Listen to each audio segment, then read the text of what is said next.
The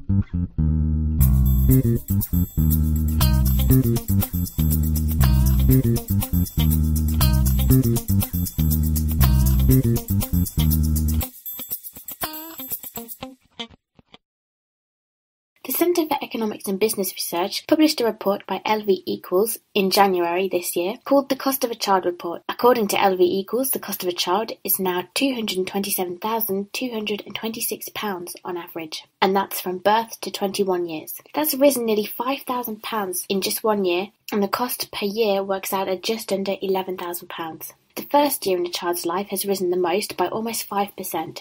Due to benefit cuts and increasing costs, 21% of parents are now putting off their next child, and more parents are continuing to go back to work after just 6 months of maternity leave. They are now spending 28% of their household income on raising a child.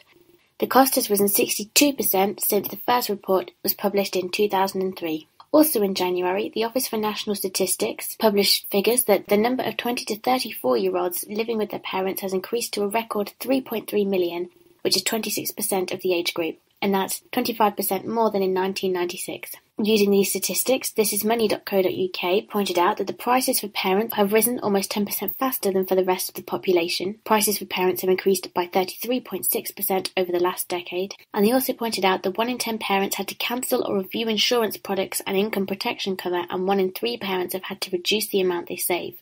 The Association for Psychological Science published an article on their website with the headline, "The Bottom Line of Raising Kids. Parents rationalised the economic cost of children by exaggerating their parental joy."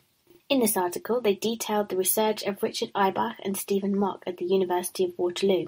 The two psychological scientists measured feelings of emotional discomfort in 80 mothers and fathers, each of whom had at least one child under 18.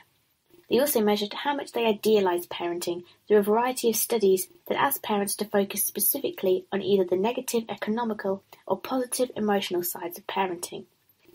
When parents thought about the high financial costs involved, they were much more likely to speak positively about spending time with their children. However, the article uses the sentence, "How else might parents be fooling themselves in order to justify the high costs of their decision to be a parent?" Personally, while I'm sure that the study and article are making a valid point, something about it just doesn't sit comfortably with me, that it seems to almost reduce parenting to being a series of economic transactions. But what about the opposite side? What about those who want to avoid pregnancy? There are also high costs involved, for example, for men who father children that they did not intend to have, and are then left paying child support, possibly up until the child is 20, if he or she lives at home still or remains in education. Bailiffs can sell items of the paying parent's property and send them to prison if that parent refuses to pay. So it goes without saying that if you want to avoid this, but you still want to have sex, then contraception is very important. There currently exists a large range of options available for women, and we could spend a whole podcast investigating the raging debates surrounding these. But in this section, I wanted to specifically focus on male contraceptive options. On the NHS website, only condoms and vasectomies are listed as options for men. The other options are entirely to do with the female reproductive system. There is research going on right now to try and bring new options for men to the public, and some of them could be very effective. But surprisingly, or perhaps not so surprisingly, they have come up against many stumbling blocks because of a lack of funding.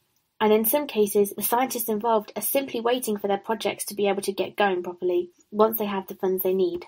I met up with the president of Sexpression St Andrews to discuss this.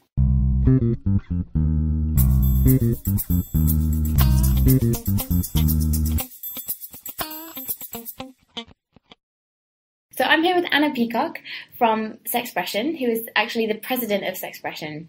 So could you tell me, first of all, what is Sexpression? So Sexpression UK is a national organisation. It's completely run by students. There's something like 28 to 30 across the UK.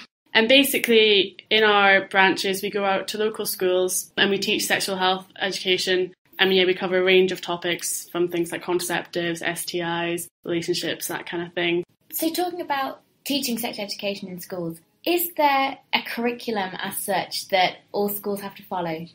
Well, to be honest, I'm not entirely sure about how it works in England and Wales, but in Scotland anyway, it's not compulsory to teach sexual health education. Sexpression have actually recently run a petition in order to make it compulsory and have presented this at Scottish Parliament, and hopefully that will go forward and hopefully it will become statutory. But currently schools in Scotland don't have to have sexual health education, but there are guidelines. It is part of Curriculum for Excellence, and a lot of schools do teach it, but not all.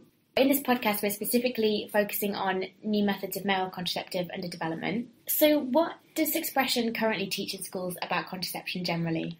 Well, basically what we do is we'll have our class and we'll say we're going to teach you guys about contraception. And one of the first things I ask is, who knows what contraception is?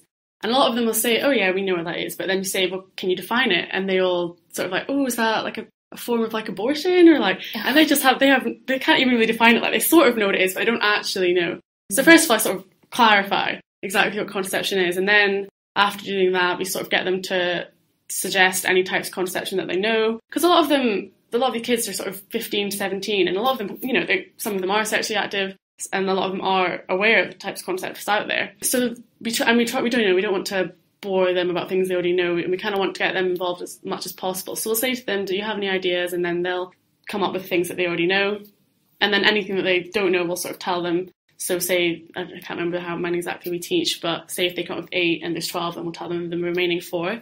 And then we get them to rank their efficacy like an order of like what protects against pregnancy, the most to least, and then they're usually really wrong, and then we have to readjust it. And then after that, we sort of just go through each type of contraception and how it works. So what methods of male contraception do you currently teach? In terms of male contraception, we teach them barrier methods, so condoms, and we also tell them about vasectomy. But other than that, everything else is for females. I'm guessing as well that for most kids at that age, vasectomy seems like a pretty kind of far off, distant idea for them. Yeah, definitely. Yeah, I think it scares them a little bit, and it's not something that they would think about having at that age at all. Yeah.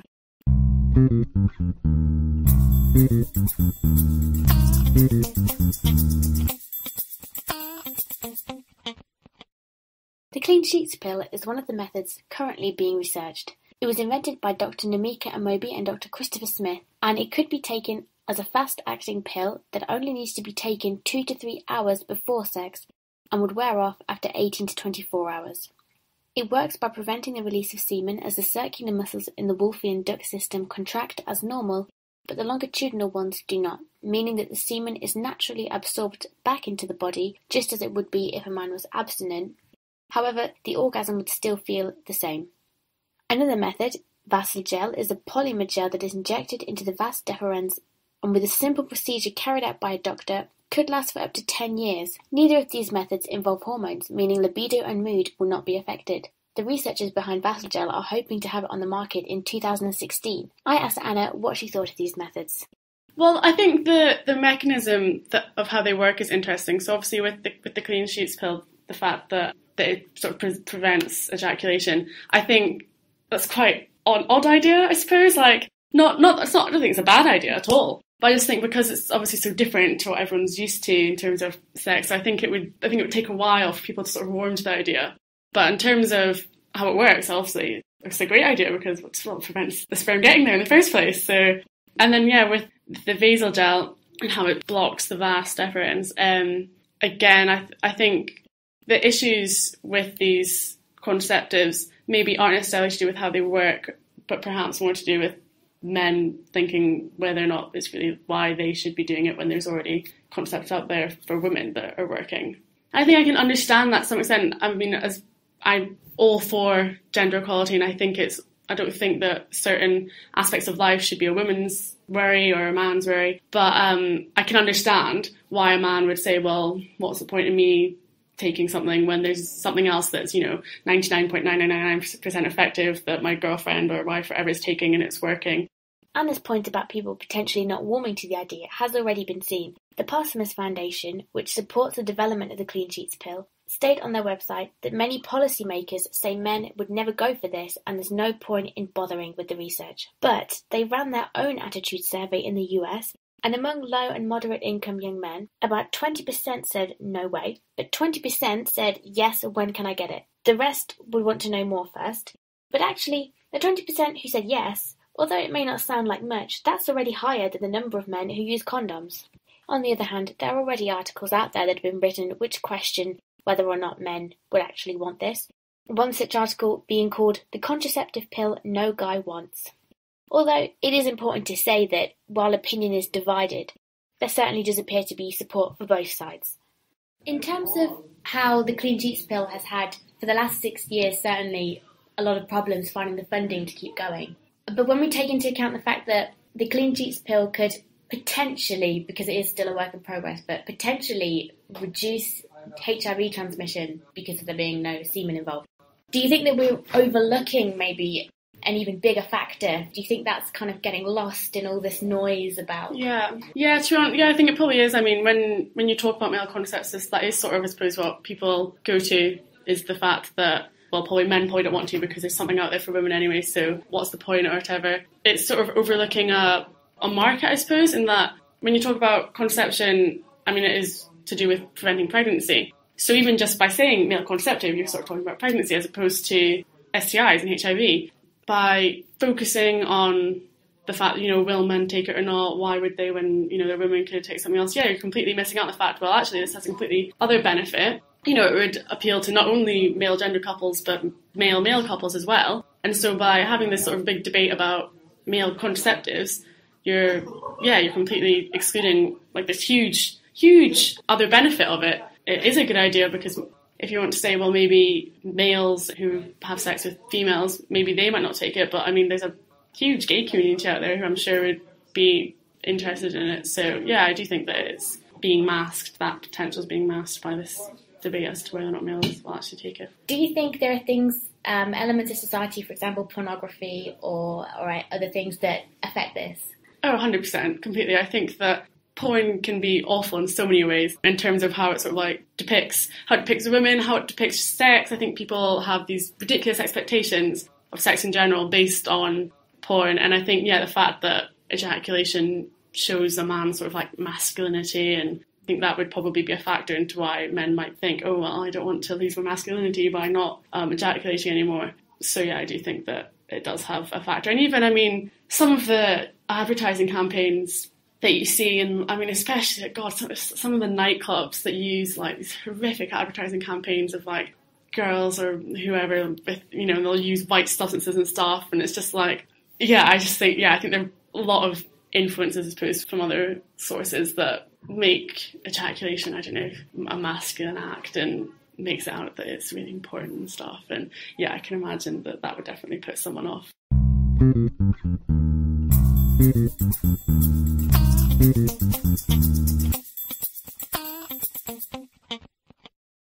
I asked more people to find out what their opinions on the Clean Sheets pill were. Right, generally speaking, I think it's a no-goer because A, I wouldn't trust a thing like that, and B, I don't think it'd work because most young men, if that's the market you're going into, will go out on a Saturday night or whatever, meet somebody, they go home with them, and things happen that way, right? They would not take a pill before they went out drinking and whatnot. It just wouldn't happen. And men know that as well. They couldn't trust themselves to do it. And if they did meet somebody,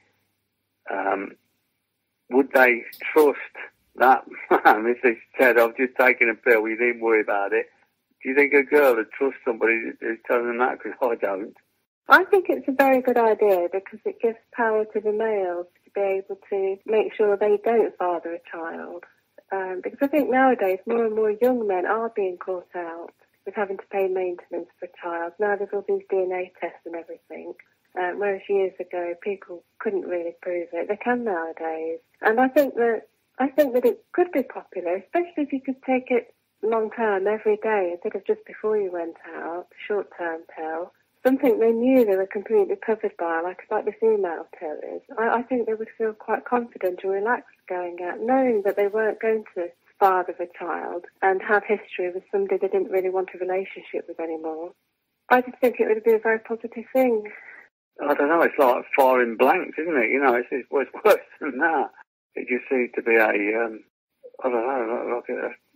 bit of a killjoy thing, if you like. As much as years ago, young men were caught out of this situation. Nowadays, I think that young men are seeing their brothers or friends in relationships with girls who might have just had a one-night stand with, and they might not remember a name the next day, but through some contact or other, they've managed to trace them back, and it will affect them for the rest of their life. Just ask them if they ever go out on a weekend looking for girls like they do, just the thought that they might get somebody pregnant and be paying for a child for the next 18 years. Has that thought ever entered their head? I think if you interviewed 1 million guys, you wouldn't get one that said yes to that. I do think about that.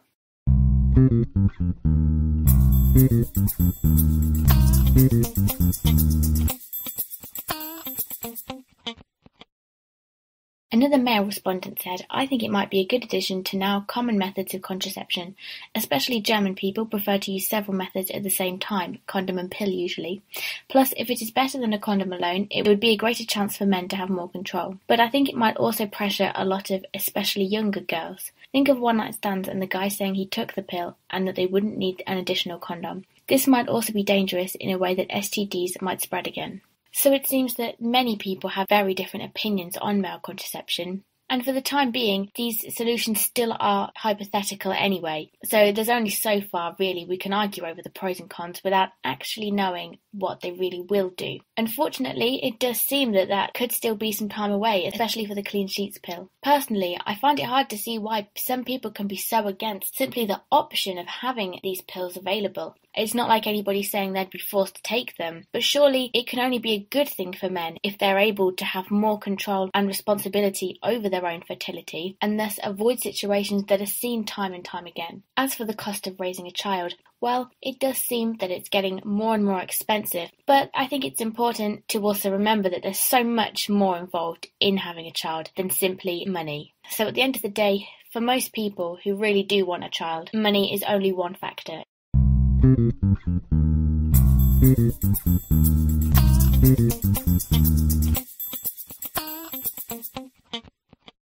We're here with Professor Elselijn Kingma. Professor Kingma is Socrates Professor in the Philosophy of Ethics of Biotechnology at the University of Eindhoven and is also a lecturer at the University of Southampton. She is an active researcher in the philosophy of medicine, publishing on the ethics of birth and the nature of health. Hello, Professor Kingma. Hello.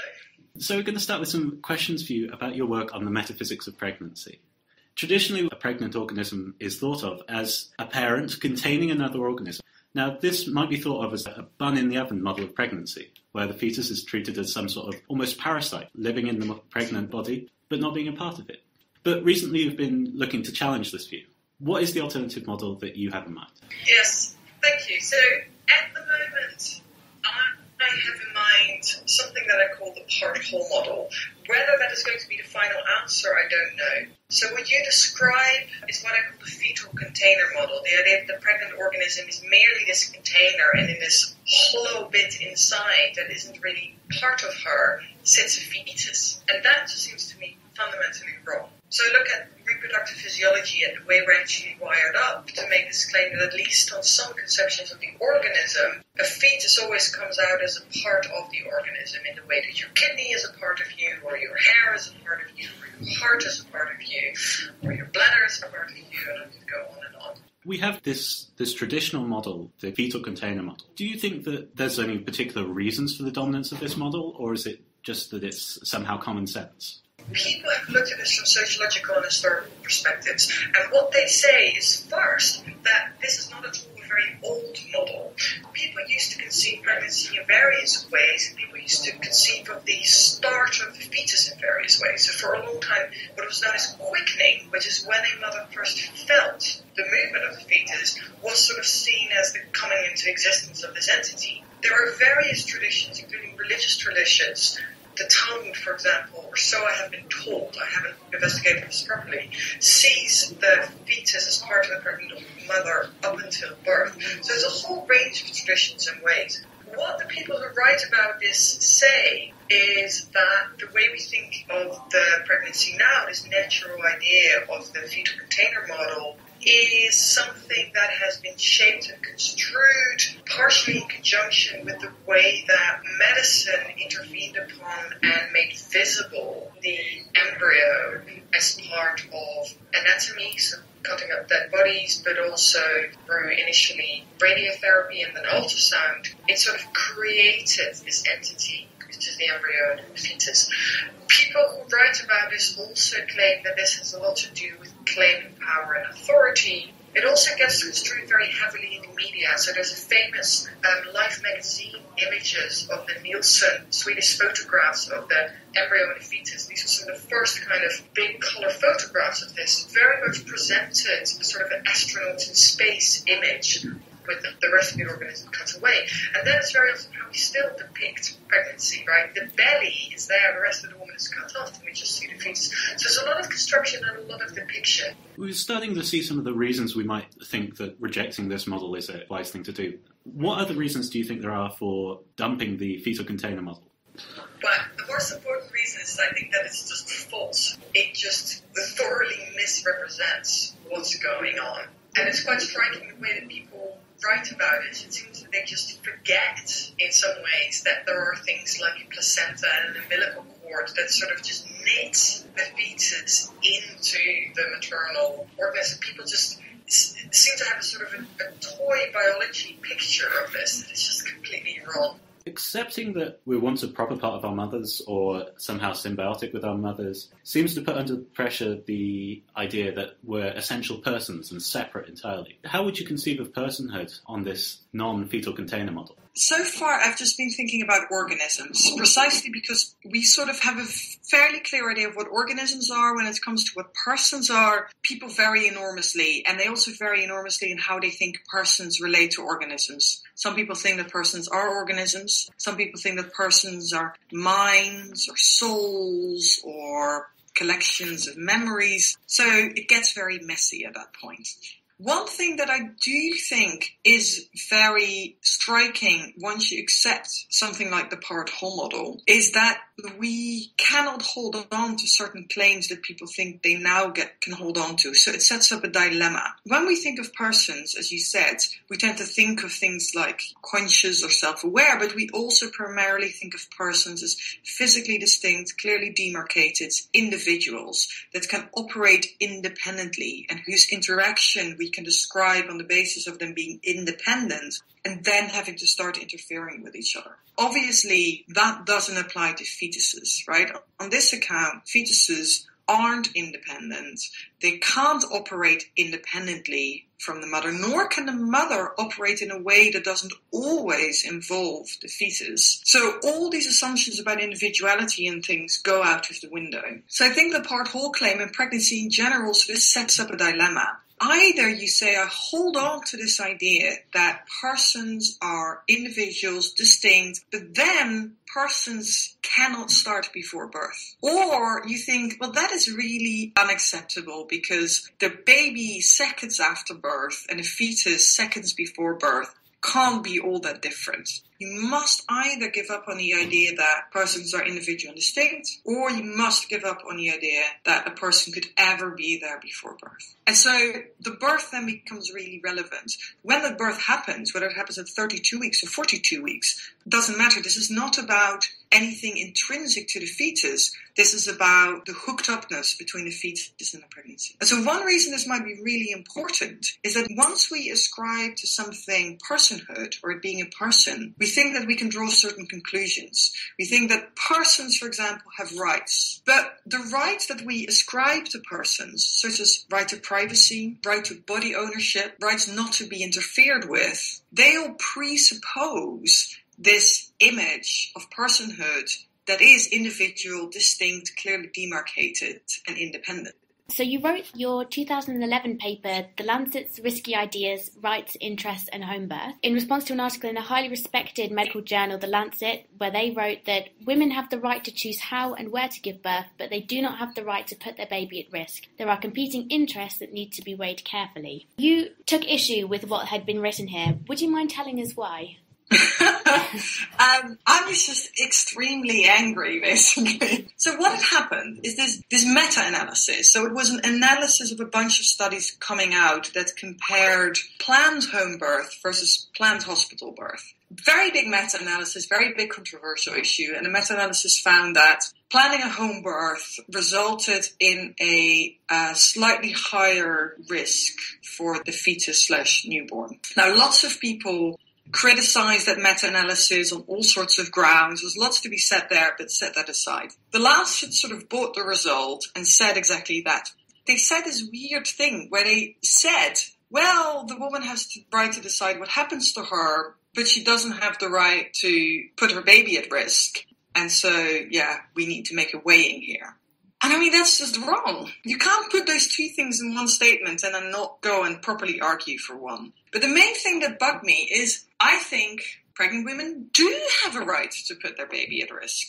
They don't have a right to put their baby or fetus at risk in any way they want, but they do have rights to do certain things which result in the fetus being put at risk.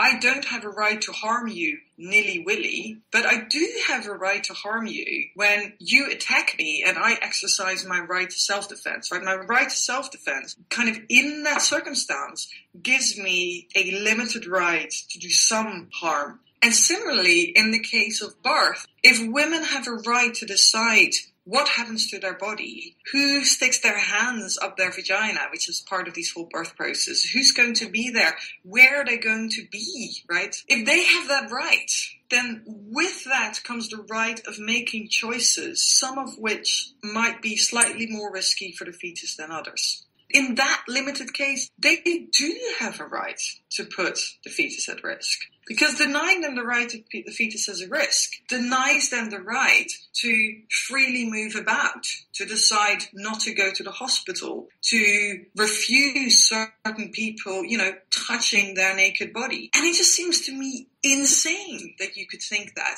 I also don't think the Lancet thought that. I think the Lancet just didn't think properly. And the other thing that really bothered me is they sort of said, there are competing interests to be weighed here.